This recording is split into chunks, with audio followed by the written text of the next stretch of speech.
Hello दोस्तों, online study point में आपका स्वागत है।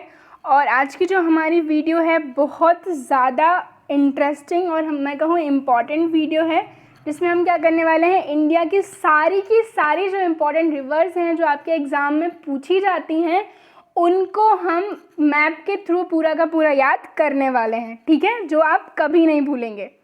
सो चलिए हम देख लेते हैं कौन कौन से भारत में नदी तंत्र हैं। तो गंगा नदी, सिंधु नदी, ब्रह्मपुत्र नदी, महानदी, गोदावरी, कावेरी, कृष्णा, नर्मदा और ताप्ती, ये सारे के सारे आज हम डिस्कस करने वाले हैं बहुत ही कम टाइम में, और ऐसा कि आपको हमेशा याद रहे।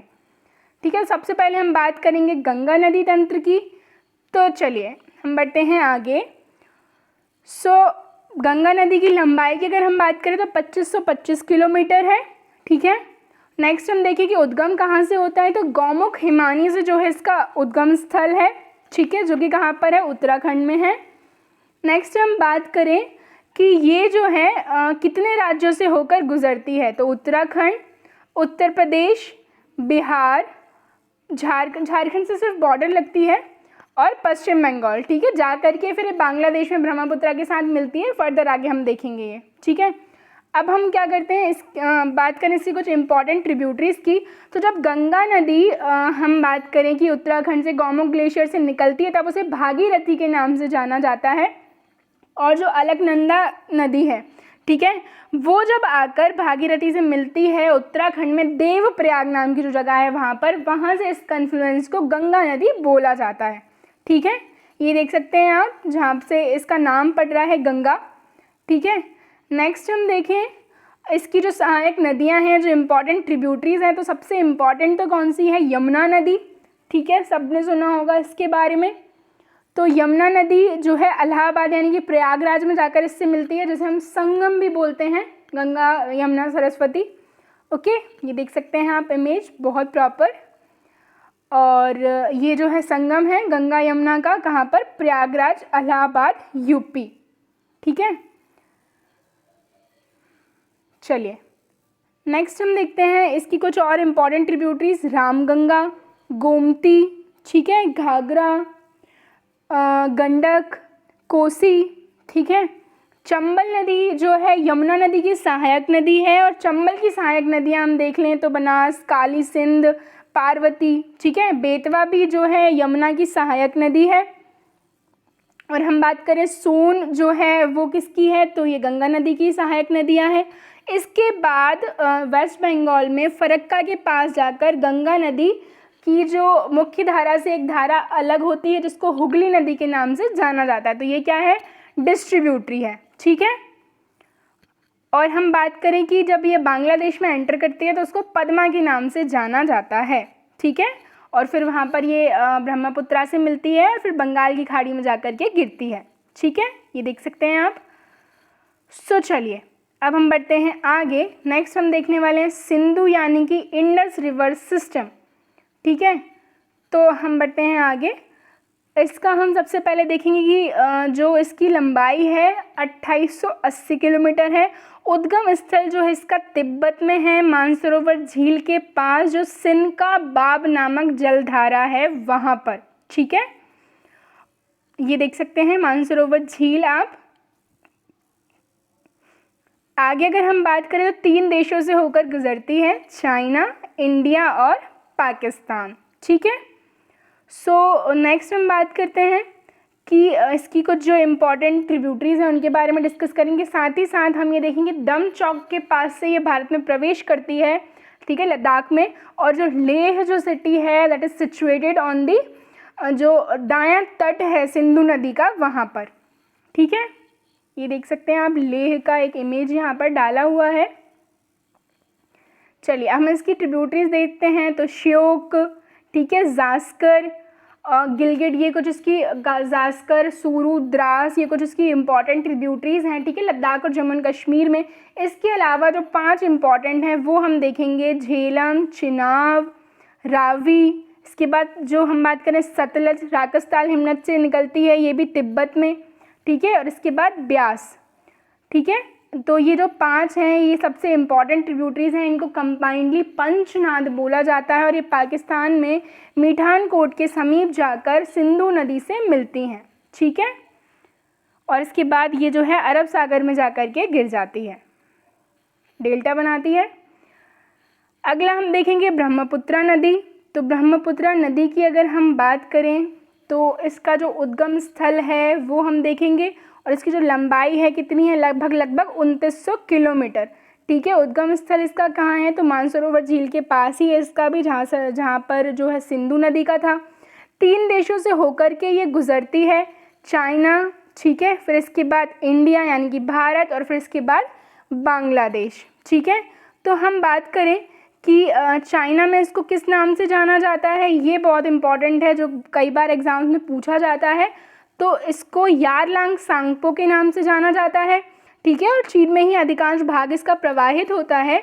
और अगर हम बात करें भारत में अरुणाचल प्रदेश से ये जो है प्रवेश करती है, ठीक है, तब इसको दिहांग के नाम से जाना जाता है। फिर जब ये असम में प्रवेश करती है तब इसको ब्रह्मपुत्रा के नाम से जाना जाता है। ठीक है, फिर ये बांग्लादेश में जाएगी तो इसको क्या बोला जाता है, इसको बांग्लादेश में जमुना बोला जाता है। ठीक है, इसकी ट्रिब्यूटरीज की हम बात कर लें तो दिबांग, लोहित, ठीक है, सुबनश्री, मानस, ये इसकी इम्पॉर्टेंट ट्रिब्यूटरीज हैं। और जो विश्व का सबसे बड़ा नदी द्वीप है दैट इज़ माजुली, वो ब्रह्मपुत्रा नदी के द्वारा ही बनाया जाता है, जो कि हमारे किस स्टेट में है, असम में है। ठीक है, ये देख सकते हैं आप। चलिए, ट्रिब्यूटरीज हमने इसकी देखी है तो धनश्री, तीस्ता, सुषमा, ठीक है, पद्मा जो है दैट इज़ द इम्पॉर्टेंट हमारी गंगा नदी ही है, और कंबाइंडली अब ये क्या कहलाएंगी, मेघना। ठीक है, तो गंगा क्या है, पद्मा है, ब्रह्मपुत्रा जमुना, और ये दोनों मिल जाएंगी तो मेघना के नाम से कहलाती हैं। ठीक है, और इसके बाद जो हैं ये क्या करती हैं, बंगाल की खाड़ी में गिरने से पहले जो है सुंदरवन डेल्टा का निर्माण ये करती हैं, जो कि विश्व का सबसे बड़ा डेल्टा है। ठीक है, ये आप कुछ इमेजेस यहाँ पर देख सकते हैं, सुंदरवन राष्ट्रीय उद्यान की ये इमेज है।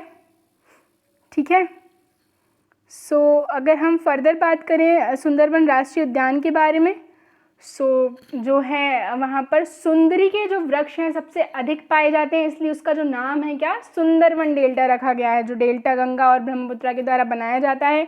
एंड गाइस, वीडियो अगर आपको पसंद आ रही हो तो प्लीज़ लाइक एंड शेयर करें, चैनल को सब्सक्राइब करें। चलिए, अगली हम देखते हैं तो महानदी। महानदी आप देख सकते हैं इसकी जो लंबाई है लगभग 885 किलोमीटर है।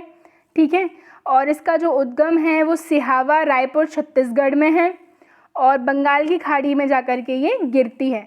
कितने राज्यों से होकर बहती है, तो झारखंड, ओके, उड़ीसा, ये स्टेट्स है जहाँ से ये बहती है।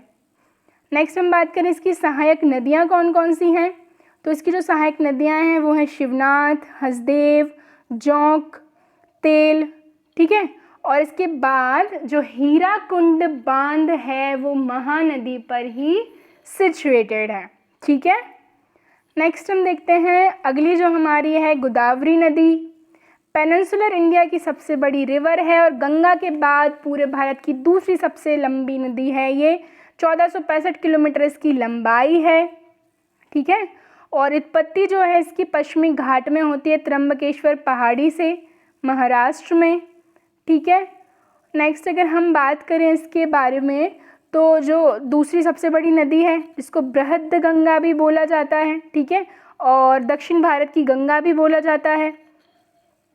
नेक्स्ट अगर हम बात करें कितने राज्यों से होकर गुजरती है, तो महाराष्ट्र से, तेलंगाना से और आंध्र प्रदेश से। ठीक है, और हम इसकी सहायक नदियाँ देख लेते हैं तो प्रावरा, पूर्णा, वेनगंगा। ठीक है, वेनगंगा ये बहुत अच्छा व्यू है महाराष्ट्र का वेनगंगा नदी का। ठीक है, पेनगंगा, माजरा और इंद्रावती, ये जो हैं कुछ इसकी इम्पॉर्टेंट नदी हैं। फिर इसके बाद ये बंगाल की खाड़ी में गिरती हैं अपना डेल्टा बनाकर। चलिए, अगली हम देखें बात करें तो कृष्णा रिवर काफ़ी इम्पॉर्टेंट है। तो ये जो है इसका उद्गम स्थल कहाँ पर है, ये भी जो है पश्चिमी घाट में महाबलेश्वर के पास से निकलती है। 1400 किलोमीटर लगभग इसकी लंबाई है। ये देख सकते हैं उद्गम स्थल, काफ़ी प्यारा जो है ये व्यू है। कितने राज्यों से होकर गुजरती है, तो महाराष्ट्र से, कर्नाटका से, तेलंगाना से और आंध्र प्रदेश से। ठीक है, अगर हम बात करें कि इसकी जो सहायक नदियां हैं तो भीमा, तुंगभद्रा, ये जो हैं सबसे इम्पॉर्टेंट हैं। प्राणहिता एंड ऑल भी हैं, लेकिन ये आप बिल्कुल याद रखिएगा ही रखिएगा, ठीक है। और ये भी डेल्टा का निर्माण करके बंगाल की खाड़ी में गिरती है, ठीक है। और कृष्णा और गोदावरी, जो जैसे कि मैंने आपको बताया, ये क्या करती हैं, अपने अपने डेल्टा का निर्माण करती हैं। अगली हम देखें रिवर कौन सी है। सो 3 इम्पॉर्टेंट रिवर्स हैं जो हमें डिस्कस करनी है, कावेरी, नर्मदा और ताप्ती। तो पहले हम कावेरी के बारे में डिस्कस कर लेते हैं। लगभग 800 किलोमीटर जो है इसकी लंबाई है कावेरी नदी की, ठीक है। और ये देख सकते हैं आप, तमिलनाडु का ये इमेज है कावेरी नदी का। नेक्स्ट अगर हम बात करें नर्मदा नदी की, ठीक है, तो इसका जो उद्गम स्थल है अमरकंटक में है, जिसको नर्मदा कुंड के नाम से भी जाना जाता है। नर्मदा नदी को पुराने समय में रेवा के नाम से भी जाना जाता था, ठीक है। और ये मध्य भारत की एक नदी है, सेंट्रल इंडिया की, और भारतीय उपमहाद्वीप की 5वीं सबसे लंबी नदी है, ठीक है। और अगर हम बात कर लें, ये गोदावरी नदी और कृष्णा नदी के बाद भारत के अंदर बहने वाली 3री सबसे लंबी नदी है, ठीक है, जो कि हमारा पेनिनसुलर इंडिया है अगर हम उसकी बात कर लें। और इसे जो है मध्य प्रदेश की जीवन रेखा भी कहा जाता है, ठीक है। और ये उत्तर और दक्षिण भारत के बीच एक पारंपरिक सीमा की तरह कार्य करती है, ठीक है। और हम बात करें, ये अपने उद्गम स्थल से पश्चिम की ओर जाती है और 1312 किलोमीटर चलकर ये खंबात की खाड़ी यानी कि अरब सागर में जाकर के गिर जाती है। ये देख सकते हैं नर्मदा, सूरत जो सिटी है वहाँ का ये इमेज है। नेक्स्ट हम बात करें ताप्ती रिवर की, तो मुल्ताई जो है बैतूल डिस्ट्रिक्ट एमपी का, वहाँ से ये निकलती है। इसका उद्गम स्थल है सतपुड़ा की पहाड़ियों में, और ये पूर्णा जो है इसकी एक सहायक नदी है। और ये पूर्व से जो है पश्चिम की ओर लगभग 740 किलोमीटर की दूरी तक बहती है और खंबात की खाड़ी में जाकर के गिर जाती है, ठीक है। और सूरत बंदरगाह जो है इसी नदी के किनारे पर स्थित है और इसको सूर्यपुत्री भी कहा जाता है। हमने सारी ही रिवर्स लगभग कंप्लीट कर ली हैं। ये हमारी आज की वीडियो थी। वीडियो आपको पसंद आई हो तो लाइक एंड शेयर ज़रूर करें। Thank you.